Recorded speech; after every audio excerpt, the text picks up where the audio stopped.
Labas rytas visiems prisijungusiems į Lietuvos kaimo tinklo dirbtuvių renginį, skirtą Lietuvos žemės ūkio ir kaimo plėtros 2023-2027 metų strateginio plano intervencinės priemonės konsultavimo paslaugos įgyvendinimo taisyklių skirtų paraiškoms nuo 2025 metų pristatymui.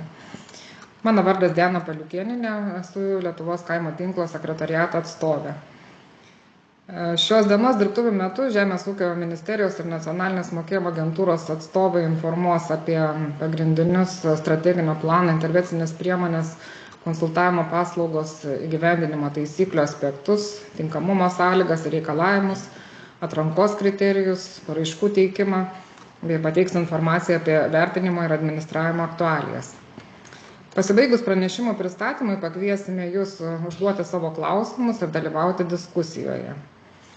Ir norėčiau atkreipti dėmesį, kad šis renginys yra įrašomas ir siekiant užtikrinti vaizdo ir garso kokybę, prašytume renginio dalyvių savo mikrofonus ir kameras laikyti išjungtus ir juos įjungti savo pasisakymo metu.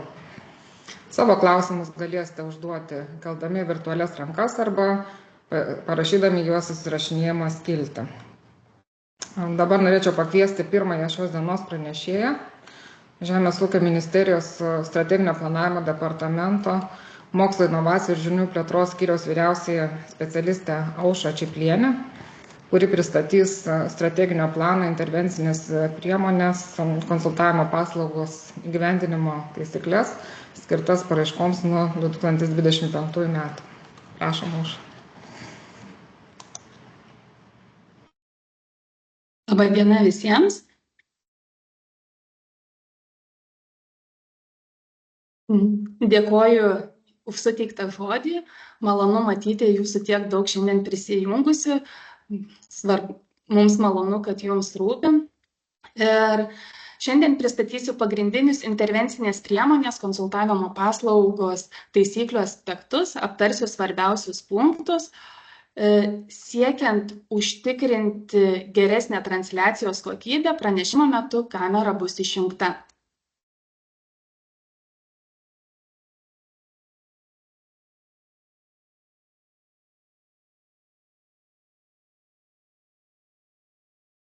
Noriu pasitikslinti, ar matosi pranešimas?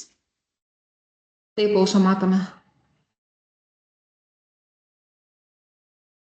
Šios priemonės tikslas yra padidinti konsultavimo paslaugų kokybę, įvairovę ir aktualumą ūkininkams bei kitiems paramos gavėjams, bei suteikti reikiamą naujausią moksliniais tyrimais, pažangia patirtimi, inovacijomis pagrįstą informacinę ir konsultacinę paramą.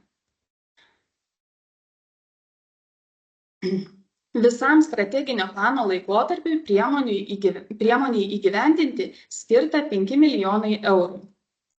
Finansuojama yra 100% tinkamų finansuoti projekto išlaidų. 1 valandos konsultavimo įkainis yra 80 eurų. Kas svarbu, kad vienam konsultavimo paslaugų gavėjui šio strateginio plano laikotarpiu gali būti skiriama ne daugiau kaip 2000 eurų arba ne daugiau kaip 34 valandos trukmės ūkio konsultacijos. Šių metų įkvietimui skirta beveik 1,7 milijono eurų. Pažiūrėję į šią skaidrę, mes galime matyti, kad šios priemonės įgyvendinimo schema etapai yra suskirstyti į 3 etapus. Tai pirmasis būtų konsultavimo paslaugų teikėjų atranka ir vertinimas. Antrasis etapas būtų konsultavimo paslaugų gavėjų atranka ir patvirtinimas. Na ir trečiasis etapas tai būtų konsultavimo paslaugų suteikimo tvarka ir išmokėjimai.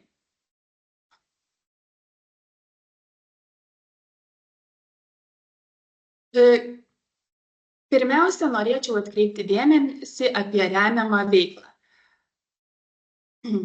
Šią priemonę yra remiamos kvalifikuotos ir specializuotos individualios konsultacinės paslaugos, kurios turi būti teikiamos pagal skaidrėje matomas temas.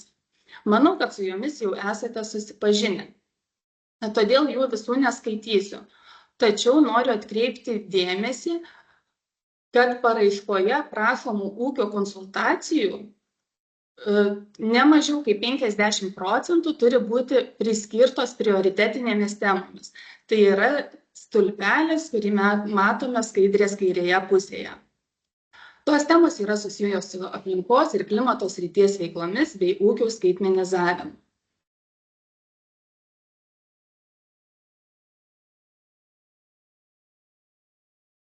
Taigi pradėsiu nuo konsultavimo paslaugų teikėjų atrankos. Konsultavimo paslaugų teikėjai paraiškas gali teikti nuo rugsėjo 1 dienos iki gruodžio 31 dienos, tai yra tęstinis kvietimas. Ir kas gali teikti paraiškas? Tai yra konsultavimo paslaugas teikiantis ūkio subjektai, fiziniai arba juridiniai asmenys, konsultavimo paslaugas teikiančios ūkio subjektų grupės, veikiančios jungtinės veiklos sutarties pagrindais, asociacijos bei Lietuvos Respublikos kooperatinių bendrovių įstatymų nustatyta tvarka pripažinti žemės ūkio kooperatyvai ir žemės ūkio kooperatyvų asociacijos. Kokie jiems yra taikomi reikalavimai?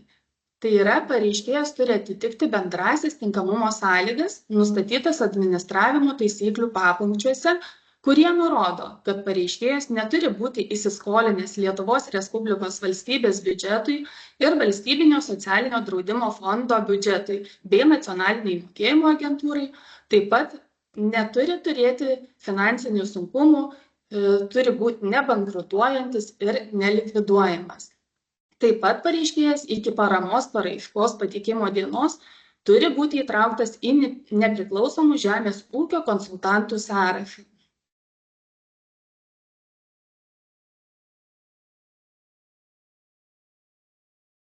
Jei pareiškėjas atitinka visas tinkamumo sąlygas ir reikalavimus, mokėjimo agentūra jį patvirtina kaip konsultavimo paslaugų teikėją visam intervencinės priemonės įgyvendinimo laikotarpiui. Šitoj vietoj noriu atkreipti dėmesį, tai kad jeigu jūs patvirtino, tai jums jau nereikės pakartotinai teikti paraiškų kitų kvietimų metu ir jūs visą laiką būsite patvirtinti.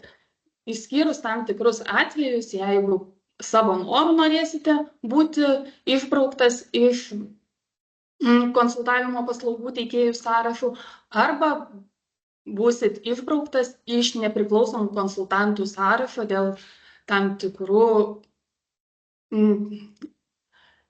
reikalavimų neatitikimo. Apie visus patvirtintus konsultavimo paslaugų teikėjus informacija bus skelbiama mokėjimo agentūros ir žemės ūkio agentūros interneto svetainėse. Pereikime prie sekančio etapo, tai yra konsultavimo paslaugų gavėjų atrankos. Šiais metais konsultavimo paslaugų gavėjai paraiškas galės teikti nuo spalio 1 dienos iki spalio 31 dienos arba iki tol, kol bus kvietimas sustabdytas pasiekus kvietimui numatytą lėšų sumą. Pagrindinis reikalavimas paslaugų gavėjui, kad jis turi būti savo vardu įregistravęs Žemės ūkio valdą Lietuvos Respublikos žemės ūkio ir kaimo verslo registre. Noriu atkreipti dėmesį, kad jeigu paraišką teiks miškų valdytojai, jie turės atitikti nereikšmingos de minimis pagalbos teikimo reikalavimus. Apie šiuos reikalavimus pristatymo metu neišsiplėsiu, bet esant poreikiui būtinai juos atsakysiu pranešimo pabaigoje arba raštu.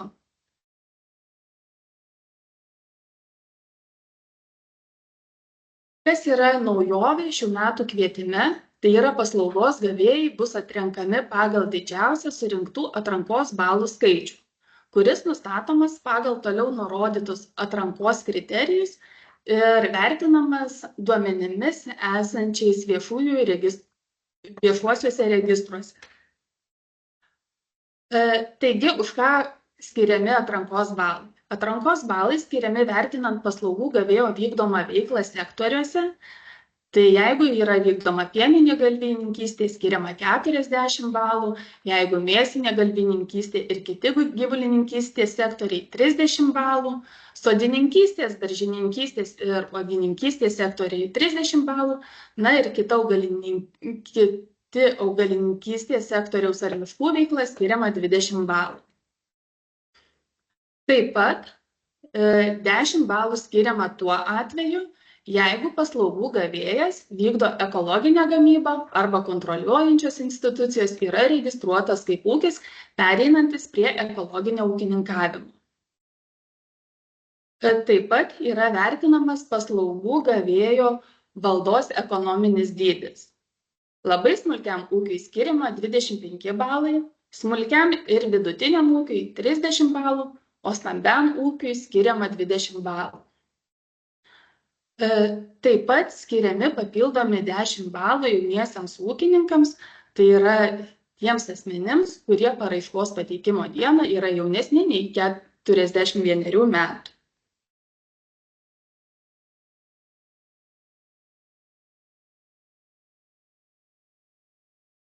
Na ir pereikime prie paskutiniojo trečiojo etapo, tai yra konsultavimo paslaugų suteikimo tvarkos ir finansavimo. Taigi, baigus paraiškų vertinimą ir patvirtinusi paslaugų gavėjus, mokėjimo agentūra per 10 darbo dienų nuo sprendimo dėl ūkio konsultacijų paskyrimo priėmimo dienos informuoja apie tai paslaugos gavėjus. Paslaugos gavėjas, gavęs informacinį pranešimą, įgyja teisę per 24 mėnesius pasinaudoti jam priskirtomis ūkio konsultacijomis. Dėl šių konsultacijų paslaugos gavėjas gali kreiptis pagal savo individualius ūkio poreikius į jam patinkantį reikiamą konsultavimo paslaugų teikėją. Ūkio konsultacijos turi būti registruojamas per žūmis, o jas turi per 3 darbo dienas patvirtinti konsultavimo paslaugų teikėjas. Į ką noriu atkreipti dėmesį, kad tuo atveju, jeigu užklausa per nustatytą laikotarpį yra nepatvirtinama arba dėl tam tikrų priežasčių atmetama, paslaugų gavėjas dėl tų pačių ūkio konsultacijų gali kreiptis į kitą paslaugų teikėją.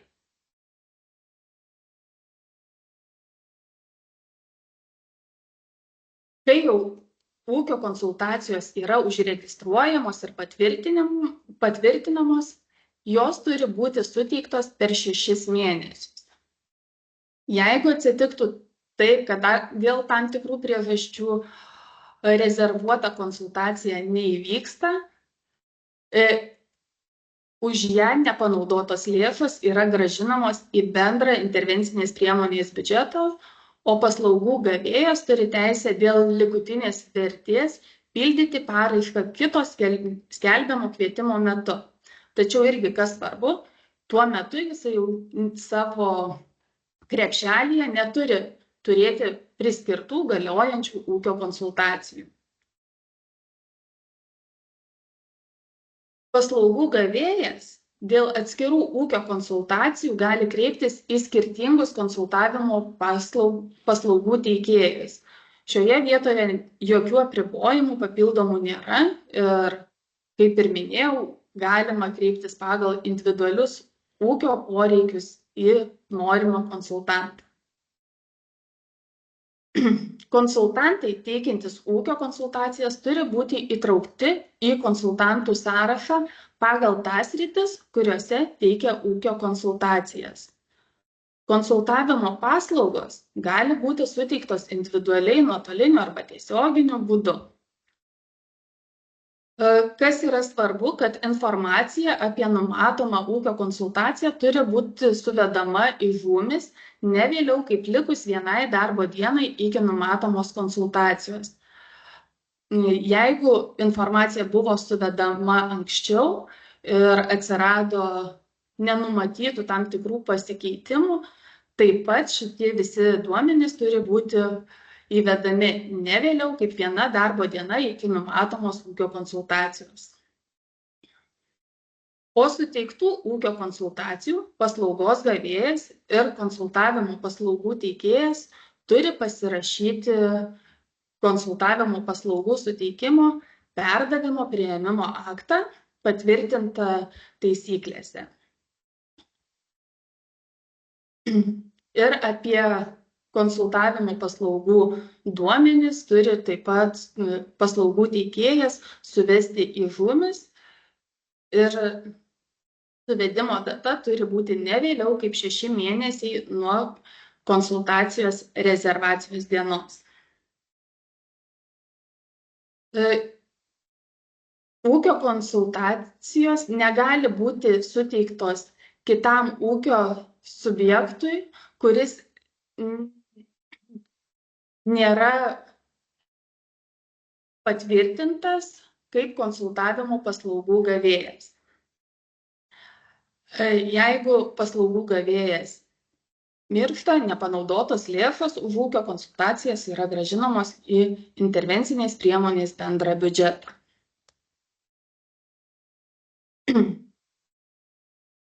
Konsultavimo paslaugų išlaidos finansuojamos tuo atveju, kai atitinka visas skaidrėje pateiktas sąlygas. Tai yra, suteiktos konsultacijos atitinka remiamas veiklas, suteiktos paslaugos yra ne vėliau kaip 24 mėnesiai nuo pranešimo gavimo dienos, konsultacijos buvo užregistruotos ne vėliau kaip 1 diena iki konsultacijos, bei buvo suteiktos ne vėliau kaip 6 mėnesiai po registracijos dienos. Konsultantas konsultacijų suteikimo metu buvo įtrauktas į konsultantų sąrašą pagal suteiktų konsultacijų temas. Taip pat turi būti pasirašytas priėmimo perdavimo aktas, duomenys suvesti į žumis ne vėliau kaip 6 mėnesiai nuo registracijos dienos.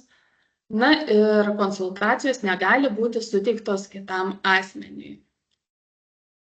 Netinkamos finansuoti išlaidos yra visos ūkio konsultacijos suteiktos ne pagal šią taisyklėse nustatytą tvarką, laikomos netinkamos finansuoti išlaidos. Na ir pabaigai noriu trumpai pristatyti įsipareigojimus, kuriuos prisiima konsultavimo paslaugų teikėjai ir gavėjai. Konsultavimo paslaugų teikėjai turi laikytis bendrųjų reikalavimų. Tai yra tvarkyti buhalterinę apskaitą, sudaryti sąlygas asmenims turintiems teisę audituoti ir kontroliuoti, tikrinti, kaip vykdoma veikla. Įsipareigoja užtikrinti, kad su projektu susijusių buhalterinių operacijų įrašai būtų atskiriami nuo kitų įprastinių operacijų. Turi užtikrinti, kad projekte matytos išlaidos nebuvo, nėra ir nebus finansuojamos iš kitų ES fondų ir kitų viešųjų lėšų. Laiku pateikti mokėjimo prašymus ir reikiamus jų priedus. Įsipareigoja viešinti paramą, teikti visą informaciją ir duomenis. Reikalingų statistikos tikslams, stebėsenai, viešinimui bei dirbtinai nekurti sąlygų paramai gauti.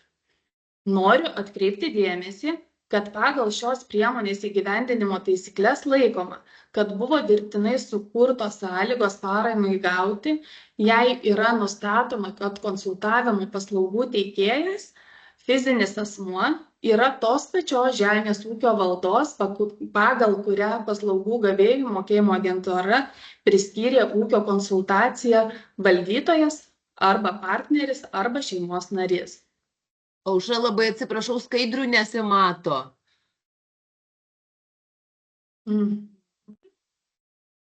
Nusimušė kažkas. Gerai, tuoj bandysim. Čia paskutinės turbūt skaidrės trūksta.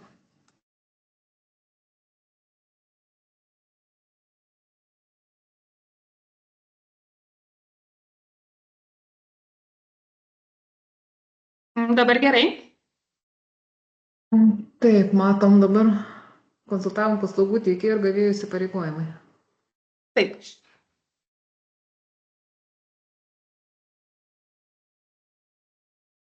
Taip, tai šitų vietų nesikartosiu, tačiau Taip pat įsipareigoja laikytis specialiųjų reikalavimų. Tai yra konsultantų sąraše būti įrašytiems kaip konsultavimo paslaugas teikiantiems ūkio subjektams, užtikrinti, kad konsultavimo paslaugas suteiks tik tie konsultantai, kurie konsultavimo paslaugų suteikimo metu įtraukti į konsultantų sąrašą pagal tas sritis, kuriuose teikiamos konsultacijos. Tai šitas galioja juridiniams asmenėms. Taip pat teikiant konsultavimo paslaugas turi būti nepriklausomais, nešališkais ir neturėti tiesioginio komercinio intereso. Veikti sąžiningai ir skaidriai. Nesinaudojant konsultacijų metu sužinotomis paslaugų gavėjo komercinėmis ir kitomis paslaptimis, duomenys apie numatomas ūkio konsultacijas pateikti ne vėliau kaip 1 darbo diena iki konsultacijos, vadovaujantis administravimo taisyklių nuostatomis saugoti visus dokumentus susijusius su projekto įgyvendinimu. Na, o konsultavimo paslaugų gavėjai įsipareigoja pasinaudoti ūkio konsultacijomis per 24 mėnesius ir teikti atsakingiems asmenims visą informaciją ir duomenis. Tai būtų tiek. Ačiū uždėmesį.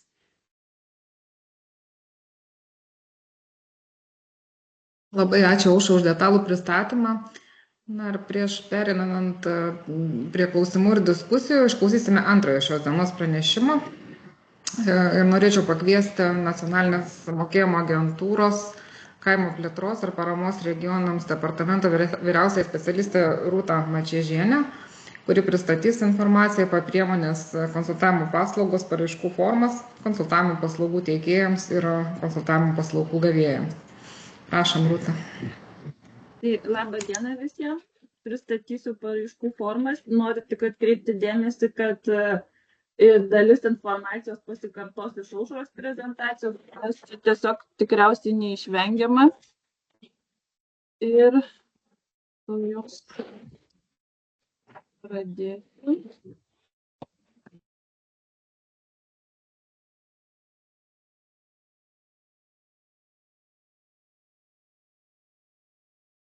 Sakykit, ar matosi? Taip, matom. Tai kaip jau ir Aušra minėjo, šiais metais yra kvietimai teikti paraiškas konsultavimo paslaugų teikėjams. Tai kvietimas prasidėjo rugsėjo 1, tęsis iki gruodžio 31 dienos. Kitais metais bus pratęstas ir paraiškos bus renkamos iki strateginio plano laikotarpio pabaigos. Šiuo metu jau esame gavę 7 konsultavimo paslaugų teikėjų paraiškas ir aišku laukiame daugiau. Konsultavimo paslaugų gavėjų kvietimas yra galima sustabdyti ribotos trukmės kvietimas, kuris vyks nuo spalio 1 iki spalio 31 dienos. Aha. Ir paraiškų priėmimas bus stabdomas anksčiau nei pasibaigia nustatytas paramos paraiškų priėmimo laikotarpis. Jūs telefono numerio, jeigu ką neturėtumėt padėkti. Tai visų gautų paraiškų prašoma suma viršys 50% skirtos paramos lėšų sumos, kuri yra, kaip ir Aušra minėjo, beveik 1 700 000 eurų paramos lėšų. Ir iš jų sostinės regiono projektams gali būti skirta nedaugiau kaip 997 000 eurų.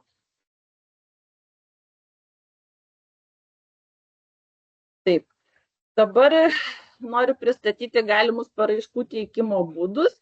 Tai pavyzdinės konsultavimo paslaugų teikėjų ir gavėjų paraiškų formos yra NMA puslapyje. Aš jums parodysiu, jeigu turbūt negaliu.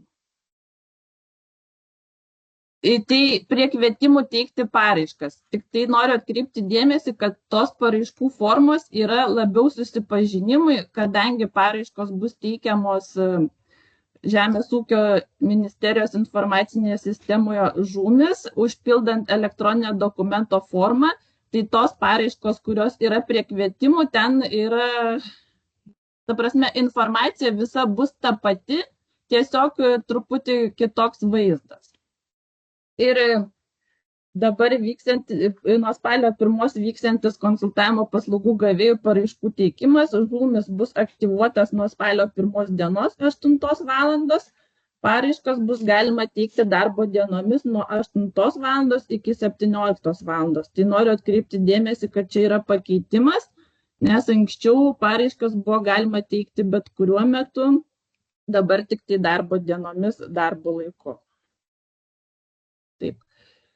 Dabar pristatysiu paraiškos teikti konsultavimo paslaugas formą, tai aš, kaip ir sakiau, pasirinkau nerodyti jums ten paraiškų formų ir kaip jos atrodo, nes skiriasi žūmis ir jūs kaip pildysite žūmis, aš tik pristatysiu, kokią informaciją turėsite nurodyti. Tai konsultavimo paslaugų teikėjai paraiškos formoje turi nurodyti savo asmens arba įmonės kodą, įmonės įsteigimo datą, adresą, banko rekvizitą. Jeigu fizinis asmuo, jisai būtinai turi turėti individualios veiklos vykdymo pažymą ir paraiškoje nurodyti pažymos numerį. Taip pat nurodyti Žemės ūkio valdos atpažinties kodą, jeigu jisai turi registruotą Žemės ūkio valdą. Taip pat turi atitikti šiuos reikalavimus, neturėti įsiskolinimų valstybiniai mokesčių inspekcijai, sodrai, nacionaliniai mokėjimo agentūrai, neturėti finansinių sunkumų, nebūti bankrutuojančiam arba likviduojančiam, tada paraiškos formoje taip pat turi prisimti visus išvardintus įsipareigojimus, kuriuos pristatė Aušra. Ir paraiškos formoje turi pasirinkti regioną, kuriam priskiria projektą. Tai būtų arba sostinės, arba vidurio ir vakarų Lietuvos regionas, kadangi labai sunku, ta prasme, neįmanoma yra sužinoti iš anksto, kurių daugiau pakonsultuos naudos gavėjų, ar tų, kurių valda registruota sostinės regione arba vidurio ir vakarų Lietuvos regione, tai reikėtų nusimatyti, kaip jūs planuojate, kuriame regione daugiau konsultuoti ir pagal tai pasirinkti. Dabar, kas liečia paraiškas gauti konsultavimo paslaugas, tai paraiškas gali teikti fiziniai ir juridiniai asmenys iki paraiškos pateikimo dienos savo vardu registravę Žemės ūkio valdą Lietuvos Respublikos Žemės ūkio ir kaimo verslo registre. Tai čia šitas valdos registravimas yra labai svarbu, nes jeigu jūs nebūsite jos registravę iki paraiškos pateikimo dienos arba įregistruosite vėliau, jau po paraiškos pateikimo dienos, tai mes jūsų paraišką turėsime atmesti, negalėsime jums skirti paramos. Toliau pareiškėjas paraiškoje turi nurodyti informaciją apie save, asmens įmonės kodą, Žemės ūkio valdos kodą, adresą ir kontaktinius duomenis, pasirinkti vykdomą veiklą, pagal kurią prašo gauti paramą, tai būtų pieninė galvininkystė, mėsinė galvininkystė ir kiti gyvulininkystės sektoriai, sodininkystė, daržininkystė arba uogininkystė, miškų ūkio veikla ir kita žemės ūkio veikla. Tai noriu atkreipti dėmesį, kad turite pasirinkti vieną iš šių veiklų, tai nebūtinai turi būti jūsų pagrindinė vykdoma veikla, bet jeigu jūs su kitomis veiklomis vykdote ir kažkuria iš šių veiklų, tai ją ir pasirenkate, nes čia yra svarbu atrankos kriterijams. Tai paraiškoje pažymėsite, kurią veiklą pasirenkate. Taip pat paraiškoje turėsite pasirinkti konsultacijų kiekį. Viena konsultacija yra lygi 1 valandai ir irgi, kaip Aušra jau minėjo, kad prašyti paramos galima nedaugiau negu 34 konsultacijom. Jeigu gavote paramą 24 metais, ir prašėte jos maksimalios sumos 580 €, gavote 10 konsultacijų, jas visas išnaudojote. Reiškia, šiais metais jūs jau turite tas konsultacijas išminusuoti iš skaičiaus ir prašyti tada 24 konsultacijų. Ir taip pat sumažės ir prašoma paramos suma. Ir ne mažiau kaip 50% iš tų konsultacijų turi būti prioritetinėmis temomis. Tai pažymėsite paraiškoje, kiek prašote bendro konsultacijos skaičiaus. Čia prie šito punkto pažymėsite, kiek prašote prioritetinėms temoms. Tai tarkim, jūs prašote 34 konsultacijų, tai ne mažiau kaip 17 turi būti prioritetinėmis temomis. Jeigu jūs norite daugiau, jų ten gali būti ir 20-25 konsultacijos prioritetinėmis temomis, bet negali būti mažiau negu 17. Temos taip pat matote išvardintos čia skaidrėje, kurios yra prioritetinės. Taip pat paraiškoje tada turėsite nurodyti bendrą konsultavimo paslaugų vertę. Kaip jau ir Aušra minėjo, kad vienos konsultavimo valandos įkainis yra 58 €.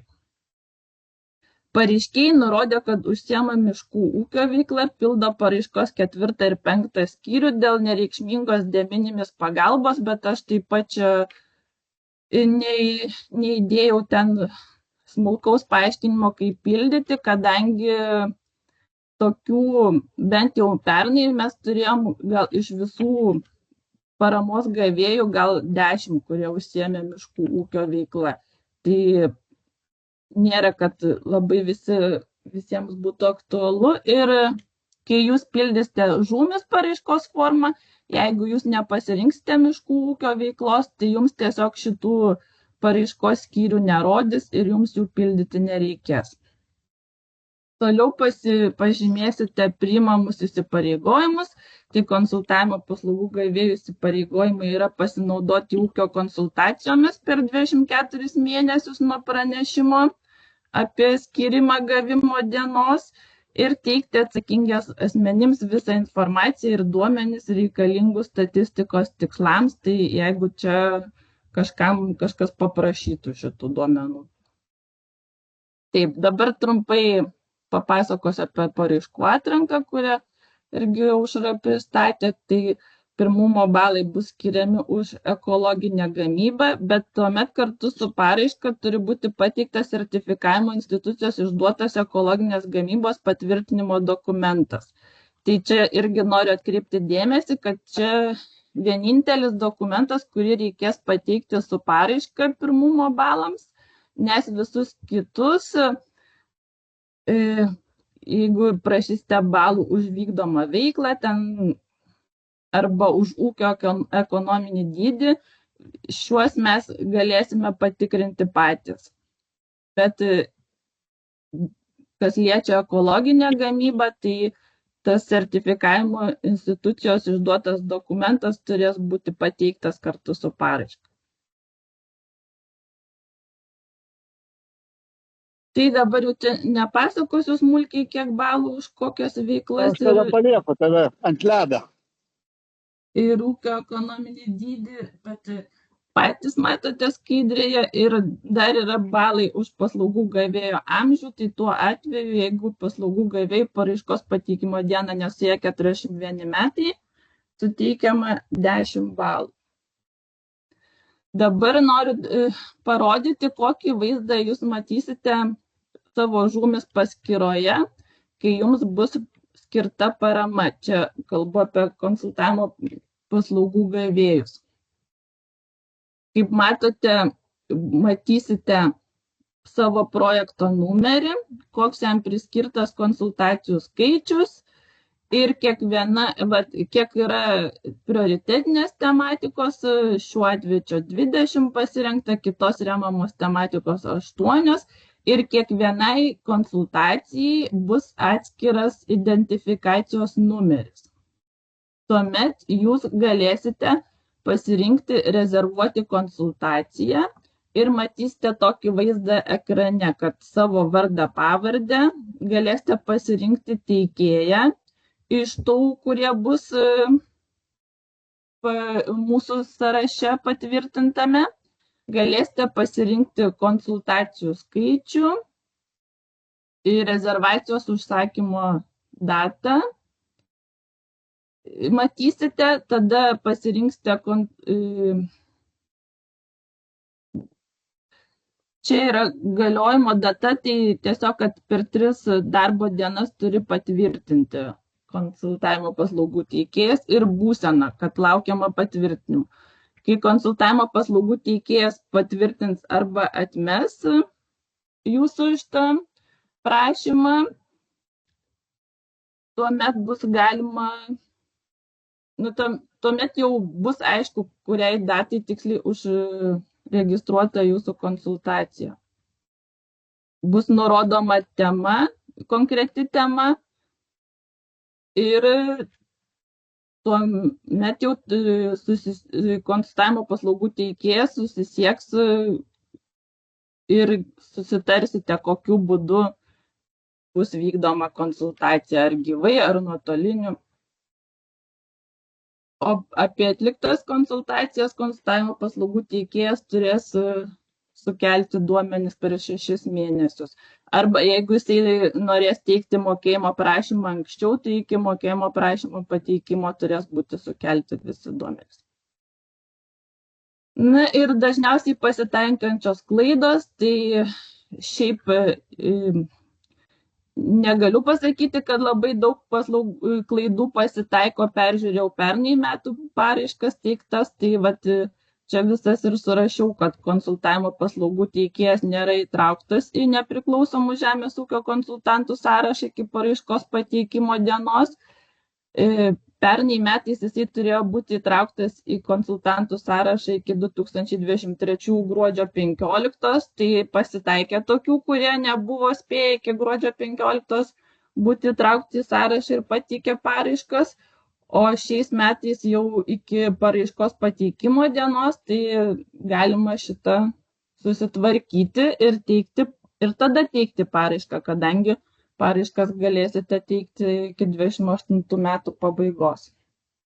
O kas liečia konsultavimo paslaugų gavėjus, tai pagrindinė klaida, kad nėra įregistruota žemės ūkio valda, arba jį įregistruota vėliau negu paraiškos pateikimo dieną, tai šitą irgi reikia susižiūrėti prieš teikiant paraišką.